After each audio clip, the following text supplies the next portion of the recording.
Bem-vindo ao Conselho Consultivo. O Governo aumentou os serviços mínimos na greve dos portos em 1 hora. O objetivo é minimizar os efeitos da paralisação sobre as exportações.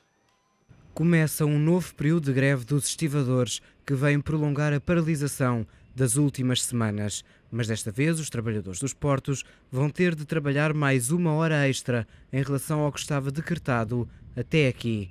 No total, os estivadores vão ter de ficar a despachar mercadorias durante mais 3 horas por turno, um número que até aqui era apenas de 2. O despacho do Ministro da Economia diz que os estivadores têm de assegurar a movimentação de mercadorias que têm como destino a União Europeia ou outros países durante um período máximo de 3 horas para além do horário de trabalho, de forma a concluir as tarefas iniciadas.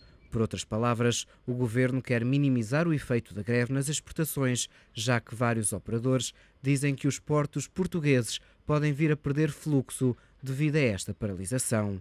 As contas do Executivo apontam para um prejuízo de 400 milhões de euros para a economia portuguesa devido a esta greve, apenas em setembro. Isto porque outras profissões nos portos também pararam nessa altura. A greve dos estivadores vai manter-se até dia 10, mas os sindicatos já apresentaram um novo pré-aviso que estende a paragem até dia 24. É o tema que continuamos a analisar no Conselho Consultivo, hoje com os comentadores do ETV, Hélder Oliveira, João Coutinho de Figueiredo e também Jorge Ribeirinho Machado. Aos três agradeço a vossa presença neste Conselho Consultivo. Começo por si, João Coutinho de Figueiredo. Esta greve dos estivadores já ultrapassou o limite do razoável ou os estivadores têm razão para continuar? Eu não sei se ultrapassou o limite razoável, porque isso implicava saber exatamente porque é que esta greve continua. Porque o que tem vindo a ser dito é que, na sequência da alteração do regime de trabalho portuário, a proposta pelo Governo já no verão, aprovada em Conselho de Ministros em setembro e tendo sido aprovada na generalidade e hoje na especialidade pelo Parlamento, em princípio, o que foi dito na sequência disso é que as medidas que o Governo queria implementar, e recordo que tinham basicamente a ver com a alteração das tarefas para as quais se exige carteira profissional e, portanto, que são definidas como trabalhos exclusivos de estivadores profissionais, e tinha a ver com a regulação não só dessas tarefas, mas também do regime de trabalho em que elas podiam ser prestadas. E que, na sequência disso, as forças sindicais, e aqui recordo que são aquelas que são afetas à Frente Comum da CGTP, que estão a promover as greves, os sindicatos que, por exemplo, em eleições e ensinos predominam e afetos ao UGT, aceitaram já este regime portuário de trabalho no passado mês de outubro. E, portanto, estes sindicatos argumentam que isto conduziria a uma redução dos postos de trabalho, à precarização de alguns postos de trabalho que hoje são feitos sob contrato e, de uma forma geral, à perda de dignidade do trabalho portuário. Se é isto que está em causa, é óbvio que esta greve já ultrapassou há muito o razoável. Porquê? Relativamente ao primeiro ponto, de que o número de postos de trabalho ser reduzido, já houve um compromisso dos agentes portuários de que o número de postos de trabalho no Porto de Lisboa, Setúbal e Aveiro seriam mantidos, no pressuposto, obviamente, de que o nível de atividade portuária se mantém mais ou menos aos níveis que está hoje. Portanto, não haveria redução de postos de trabalho. Relativamente à precarização dos outros postos, não é verdade, porque em eleições já está a funcionar este regime já há alguns meses, mesmo antes da alteração do regime de trabalho, e o que se tem notado é que não tem havido precarização adicional relativamente àquilo que já estava a ser usado em termos de trabalhadores temporários e que algumas das tarefas que passaram a não ser exclusivas dos estivadores estão a ser prestadas por trabalhadores com contrato sem termo. Não são trabalhadores sindicalizados, não são estivadores profissionais e, portanto, estão a oferecer condições de trabalho diferentes, inferiores àquelas que os estivadores oferem, com benefício para o custo global de movimentação das cargas dos portos. E, finalmente, a perda de dignidade. Quer dizer, eu acho um bocadinho chocante, e há um argumento moral nesta história, que sindicatos representativos de pessoas que oferem salários superiores, muito superiores àquilo que é a média dos salários dos trabalhadores portugueses, com motivos para tal, é uma profissão específica, de desgaste rápido, com necessidade de formação, mas mesmo assim são trabalhadores que nas tarefas onde essas características não se aplicam, não são tão específicas, não são de desgaste rápido, continua a ser proibida a prestação desses serviços de trabalho por parte de trabalhadores que sejam não sindicalizados. E é quase imoral, no estado de desemprego e de necessidade que muitas pessoas têm, não permitir que essas pessoas tenham acesso à profissão.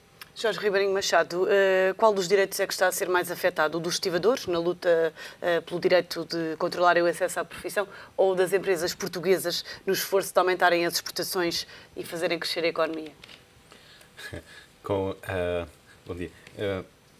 Eu penso que o direito que está mais afetado neste momento é das empresas que estão a tentar exportar e que não conseguem quando há estas greves.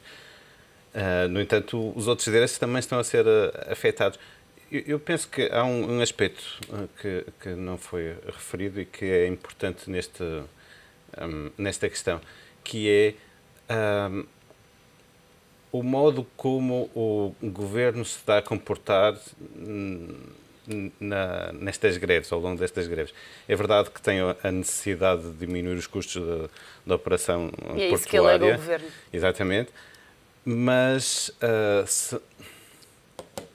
eu estou convencido que se quisesse acabar com a greve, conseguia acabar com a greve. Ou se quisesse ter feito as coisas de forma a que não houvesse greve, ou teria conseguido fazê-lo de uma forma... Acha que peca por tardia a atuação do governo, Sim. até antes da aprovação na Generalidade? Sim, sim.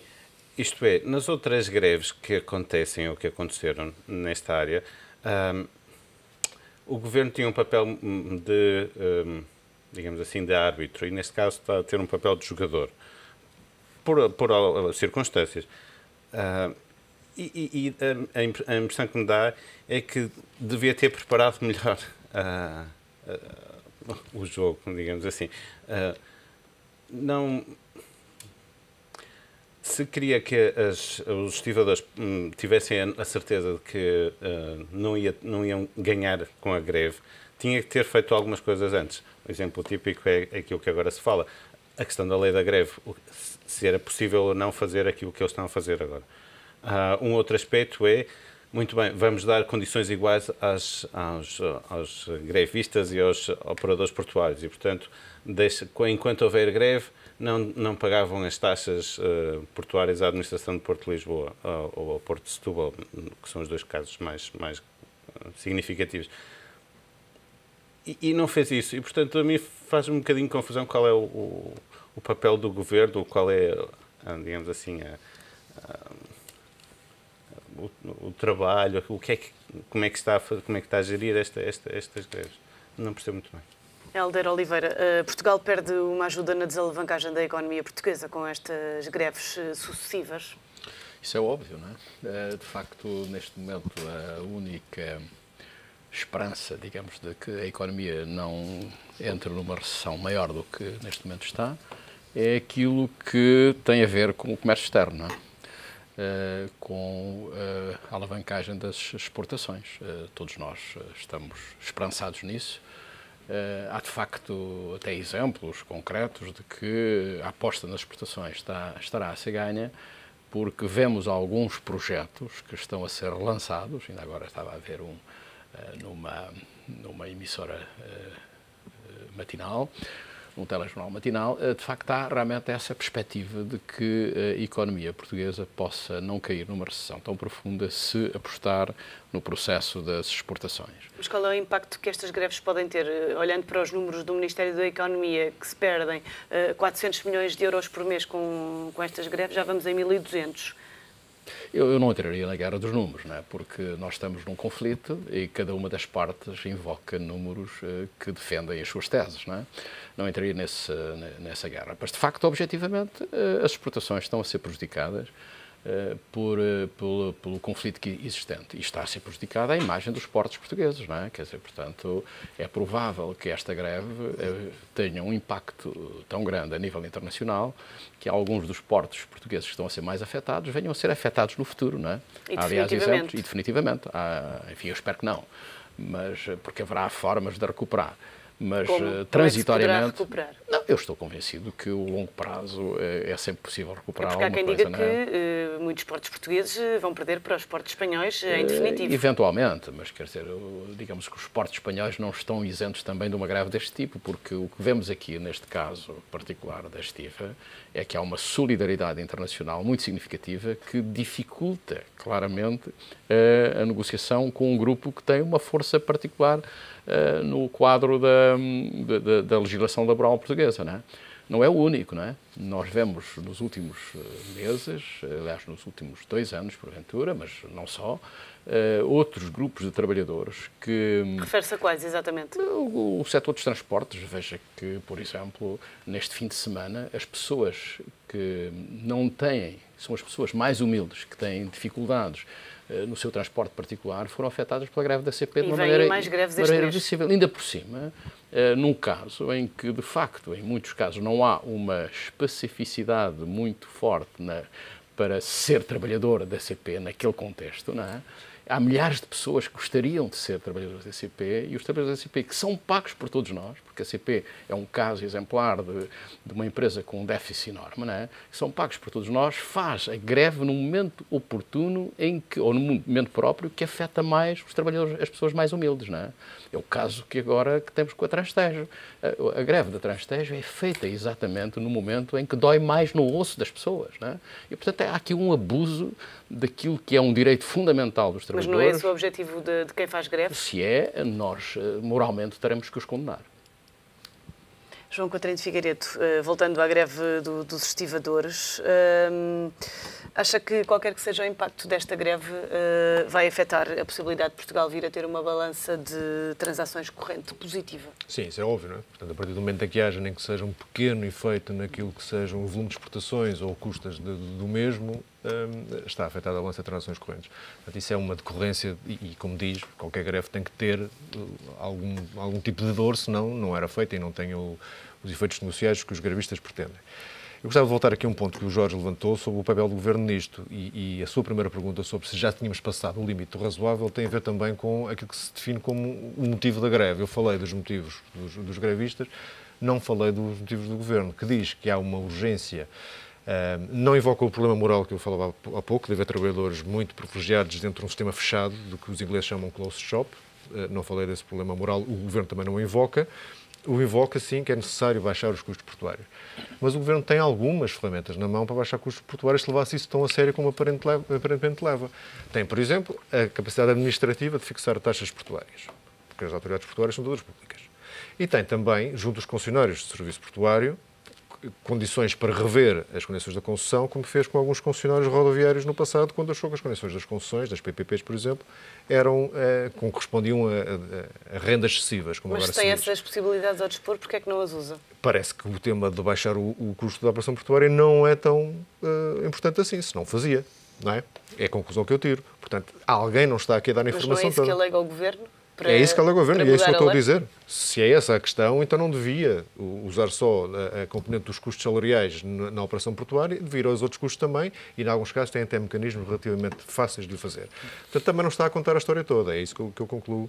E se está numa cruzada moral contra o tipo de regime de trabalho que há na estiva, então devia pensar muito bem se também deve manter o país refém desse tipo de luta moral ou, à partida, saber como é que vai sair dele quando entra numa briga dessas. Queria acrescentar alguma coisa, Hélder? Não, estava a dizer que, aparentemente, já nesse domínio o Governo baixou efetivamente as taxas, não é? Portanto, já fez aí deu aí um passo importante, aparentemente fez o seu caminho. Mas, porventura, o que me dizem, eu não sou especialista na matéria, portanto não posso emitir uma opinião suficientemente fundamentada, é que este tipo de decisão que está a ser tomada no sentido de adaptar o funcionamento dos portos portugueses a um novo modelo já foi tentado na Europa em 2003 e, portanto, aí houve uma resposta europeia dos sindicatos, como eu disse, têm uma grande solidariedade entre si, que impediu que algumas das normas que estão aqui a ser aplicadas fossem levadas à prática. Bem, porventura, estamos a ir um pouco longe demais, estamos a esticar a corda um pouco demais e, portanto, estamos a colher os frutos desse esticar de corda, não é? Porventura. Portanto, eu tenho algumas dúvidas sistemáticas sobre essa matéria. Ontem, ainda a insistir aqui num ponto, os estivadores diziam, o Sindicato dos Estivadores dizia que ia pedir a declaração da inconstitucionalidade da nova lei à Organização Internacional do Trabalho. E se realmente for declarada inconstitucional?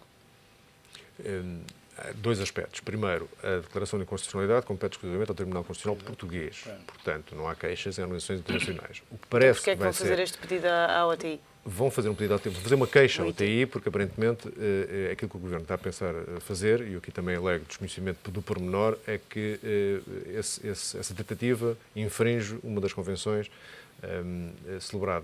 promovidas pela OIT e celebradas por um conjunto de Estados soberanos, entre os quais Portugal. E, portanto, ser um tratado internacional a que Portugal está obrigado, o seu incumprimento corresponderia a uma inconstitucionalidade. Não vou adiantar mais sobre isto, porque de facto não sei, mas não é a própria Organização Internacional do Trabalho que vai certamente declarar se determinada medida é constitucional ou não à luz da Constituição Portuguesa. O segundo aspecto é que começamos a crescentemente a ouvir falar do Tribunal Constitucional como árbitro de questões que têm a ver com a política corrente e com as opções políticas correntes do país e não com as opções de fundo. E, portanto, junto-me àquele número crescente de observadores que acha que o Tribunal Constitucional se está a transformar num autêntico ator político, numa espécie de partido político supranacional que dirime a favor de uma ou de outra parte questões da política que deviam ser, de facto, a responsabilidade do Executivo, que está eleito e que responderá em eleições se governar mal. Jorge, partilha desta opinião? Claramente, sim. Há quem diga que estes trabalhadores estão a ser irresponsáveis perante a situação atual do país. Concorda? Vamos lá ver. Eu penso que aqui há uma questão de fundo, que é a questão do bem comum e do bem particular e do bem privado. Eu não sou daqueles que acham que o bem comum é a soma dos bens particulares. Acho que é um bocadinho mais lato do que isso. O que significa é que uma pessoa, quando o seu bem particular vai contra o bem comum, deve, dentro dos limites do razoável, ceder. E penso que este é o caso típico. Digamos assim, as remunerações, etc., os direitos que os sindicatos foram ganhando ao longo dos anos, normalmente porque ganhavam as greves, as batalhas das greves, fez com que eles tivessem um conjunto de regalias que neste momento, se estão a dizer, são demasiadas e estão a atingir com as greves o bem comum da sociedade portuguesa. E por isso penso que é digamos assim, que devem, de certa forma, recuar, porque terão direito a menos devido ao bem comum da sociedade portuguesa. Hélder Oliveira, se estas greves se prolongarem por tempo indeterminado, corremos o risco de poder ver fortemente afetado o fornecimento de combustíveis, por exemplo? Não tenho a certeza disso, não tenho uma noção clara sobre isso. Agora, de facto, eu estou convicto que vai haver uma solução a curto prazo para resolver este problema, porque ele pode afetar de tal maneira a economia nacional que todos vamos sofrer bastante. E há que haver um momento em que, se de facto a legislação vai além daquilo que seria razoável num quadro, naquilo que existe no quadro europeu, portanto, talvez o Governo possa fazer aproximação àquilo que são as reivindicações dos trabalhadores.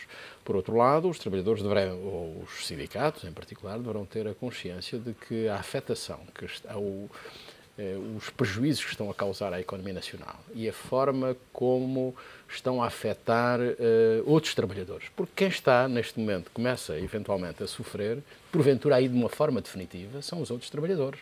Não é só o problema dos portos, que a médio prazo vai ficar, portanto, a imagem dos portos vai ficar afetada e, portanto, a sua procura vai ficar afetada para um prazo que nós não sabemos identificar, mas há empresas que poderão entrar em processo de falência. E se isso acontecer, então a situação pode ser irreversível para muitos trabalhadores portugueses. Agora, que 400 ou 500 trabalhadores estejam a atuar de tal maneira que um conjunto vasto de trabalhadores portugueses sejam prejudicados definitivamente, é uma classe contra a sua própria classe. Temos que pensar sobre esta matéria. Tem que haver aí algum consenso e eu estou convencido que é provável, que é possível, que entre os operadores portuários, o Governo e os trabalhadores haja a forma de superar esta dificuldade que temos atualmente. Que alternativas restam às empresas portuguesas para além dos portos de Leixões e Sines? Bom, as alternativas são mais duas, que é fazer chegar por via rodoviária aos portos espanhóis, e isso tem acontecido. Mas isso também não poderá encarecer os produtos? Claro que encarece, não há soluções mais económicas do que seriam os portos a funcionar normalmente. E mais uma vez, as greves, se não tiverem impacto económico também, não serviriam nunca para nada. Portanto, estamos numa situação de conflito, há custos. Os custos podem ser insustentáveis, quer do ponto de vista económico, quer do ponto de vista moral, ou podem ser mais sustentáveis. As alternativas que me perguntam são: ou cabem dentro destas agora 3 horas de trabalho adicional em relação ao turno, porque recorda, esta greve, pelo menos a que está declarada até 10 de dezembro, a que está depois declarada ou pré-avisada para 24 de dezembro, não tenho a certeza, mas até 10 de dezembro estamos a falar de greve às horas extraordinárias. Portanto, os estivadores continuam a fazer o turno. Os últimos serviços mínimos fixados previam mais 2 horas, a partir de ontem os serviços mínimos passam a ser 3 horas para além do turno normal, com o argumento de que isso ajudará a escoar mais daquele backlog de exportações que começa a ficar atrasado. Acha que poderá amenizar pelo menos o impacto desta greve? Com certeza, é mais 1 hora, não sei quantas horas seriam necessárias para escoar tudo, e gostava aqui de dizer 2 coisas que também me parecem importantes. A primeira é que tem havido, e eu, por motivos diversos, tenho necessidade de obter informação sobre estas matérias, tem sido muito difícil obter informações que, aliás, nem deviam ser necessárias de ser pedidas. Elas deviam vir por parte das entidades que estão envolvidas no conflito, seja eles o Governo, as autoridades portuárias ou os sindicatos, deviam vir dados para cima da mesa relativamente às suas próprias razões. Nunca houve confirmação, por exemplo, dos famosos salários dos estivadores. Há dados que foram publicados, uns não desmentidos, outros desmentidos de uma forma genérica. Nunca ouvi dados sobre a movimentação de Lisboa que foi desviada para Leixões. Nunca ouvi dados sobre o regime de trabalho em Leixões, o que é que correspondeu de facto à criação, em termos de criação de novos postos de trabalho. Portanto, razões que poderiam assistir às partes em conflito e que elas próprias não fazem questão de vir esclarecer, sendo depois difícil obtê-las sob outras vias, especialmente para mim, que não tenho acesso privilegiado à informação e nem sequer tenho a carteira de jornalista que me permitiria invocar o interesse público nessa matéria. Portanto, as partes também não estão a fazer o seu trabalho de esclarecimento, o que reforça a minha convicção de que há aqui uma discussão qualquer que não é bem aquela que se diz ser sobre o custo da operação portuária ou sobre a famosa precarização do trabalho. Portanto, há outras coisas aqui em jogo. Será um braço de ferro europeu dos sindicatos? Será um compromisso quase tenebroso do Governo de atacar os núcleos de resistência sindical para fazer um tipo de golpe de Estado qualquer? Não sei. Ou para provocar uma discussão sobre a lei da greve de uma forma mais geral, que é o que vem para cima da mesa agora. Parece haver, lá do comportamento pouco lógico dos agentes, motivações ulteriores. E é isso que eu gostava de deixar claro aqui. Jorge, o que é que lhe parece? Eu estou de acordo com o que diz o João, porque, de facto, eu não percebo bem. Para mim, não é. Ou é incompetência, e não me parece que seja. Incompetência da parte de quem? Dos vários atores, digamos assim. Ou então, sentem-se à mesa. Não me parece que aquilo que os separa neste momento seja assim tão grave que faça com que se mantenham greves durante 4 meses. Para descer os 30% ou 40% dos custos, aquelas 5 mais 1 medidas que o Governo tinha pensado ou apresentou em agosto são possíveis e conseguem atingir esse objetivo. Esta é uma delas, a mudança da legislação laboral dos estivadores. Portanto, sentem-se à mesa, cheguem a um acordo, é possível chegar a esse acordo e terminem com esta greve. Hélder, uma última análise. Não, quer dizer, é evidente que há que ultrapassar aqui este nó-górdio, não é? Há que haver aqui alguma coisa que permita que haja um acordo a muito curto prazo. É evidente que se neste momento se aumentou 1 hora adicional aos serviços mínimos, estamos a dar mais um passo no sentido da tensão, não é? Como é que essa tensão vai ser resolvida? É difícil para quem está de fora encontrar o caminho exato. Agora, o que seria bom era que, apesar de, por vezes, o consenso não ser a melhor medida para a solução definitiva de um problema, porventura que, a curto prazo, era bom que houvesse um consenso no sentido de evitar que a economia portuguesa fosse mais prejudicada no momento em que a todos nós dói, efetivamente, a perspectiva da recessão que está à vista de todos e que nós todos os dias sentimos. Era importante conseguir evitar esta greve. Eu acho que sim. Que se prolonga até à véspera de Natal. É que ela não deve prolongar-se mais. É que há que haver aqui uma forma de negociar que permita simultaneamente encontrar formas de os portos portugueses serem mais competitivos e manter, apesar de tudo, enfim, eu como de alguma forma, recuso que haja categorias profissionais que tenham privilégios para além daquilo que é razoável, não é? Mas, apesar de tudo, nós teremos que, num quadro europeu difícil, como digo, em que há uma solidariedade difícil de ultrapassar, enfim, é preciso encontrar formas de rapidamente resolver este conflito. Muito obrigada a todos pela vossa presença e pelos vossos esclarecimentos neste Conselho Consultivo, que está de regresso amanhã.